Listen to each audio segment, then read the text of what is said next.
So what does this mean for average workers and consumers? Betsey Stevenson is a former economic advisor to President Obama and a professor of economics at the University of Michigan.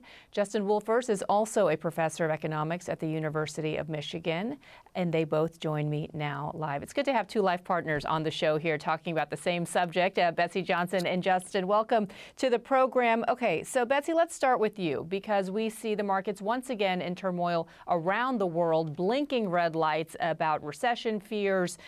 If not worse, in the months and weeks to come, if these tariffs are actually implemented, which these reciprocal tariffs are set to go into effect just 2 days from now. But the president seems unfazed. He played golf over the weekend, is telling Republicans, it appears, over Twitter not to panic at this point. And he says sometimes you have to take medicine to fix something. I guess my question to you is, Betsey, is there any indication that you've heard from either the president or from his advisors as to what exactly needs to be fixed? Whoa, there's a lot there. No, I don't think that there is a clear plan. He seems to have a view that anytime we're buying something from somebody else, we're giving up money, which is bad. And so we just shouldn't buy things. That seems to be his logic. There is some underlying sense that America needs to rebuild manufacturing. We can definitely dig into that and talk about that, but across the board tariffs, not about rebuilding manufacturing. We put a tariff on vanilla from Madagascar. We're not going to start growing vanilla anytime in the United States. And frankly, we're not even really going to start making Nikes again in the US or doing a lot of our garment production in the United States. What is really going to happen is we're going to pay more for stuff. Because we're going to pay more for stuff, we're going to buy less stuff. And that's why markets are melting down. They're seeing the net present value of sales through the next many, many years, not just the next few months, not just a small disruption, but coming down due to these policies. And Justin, given these policies, if they are in fact implemented, you have a piece out over the weekend that says your life will never be the same after these tariffs. And you note that tariffs are costly not just because they raise prices, but because they force you to make different decisions in terms of extracting a different kind of cost from you as well. Can you walk us through a real life example? Yeah, so for your viewers, next time you're at the grocery store, what I want you to do is as you go down the aisle, just pick up a few items. And normally you'd look at the price tag, but this time I want you to take a look at where it was made. You'll discover a whole heck of a lot of your family budget is spent on stuff that comes from abroad.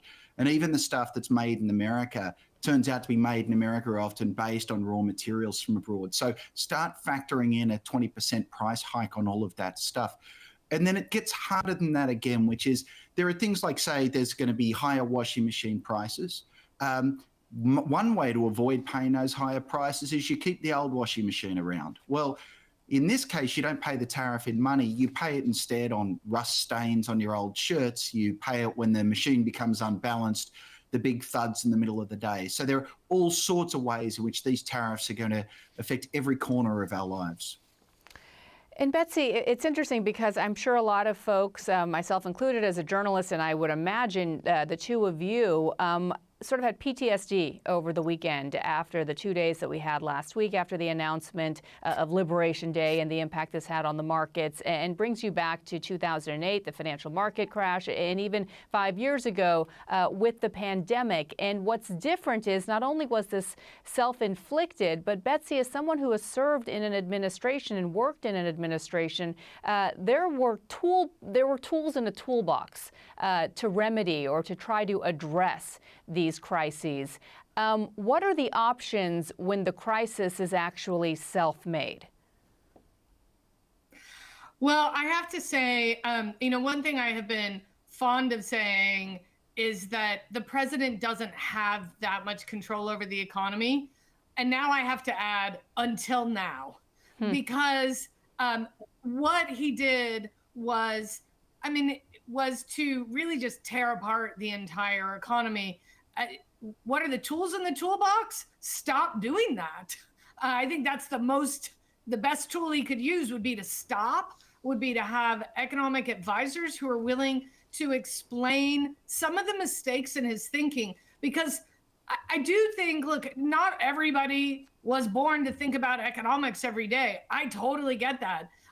Believe me, my kids tell me all the time, not everybody wants to do economics. That's why you surround yourself with experts, with advisors who can explain the negative implications of the choices you're making so that you can make good choices. And I think really the only remedy here is stop making bad choices, make good choices.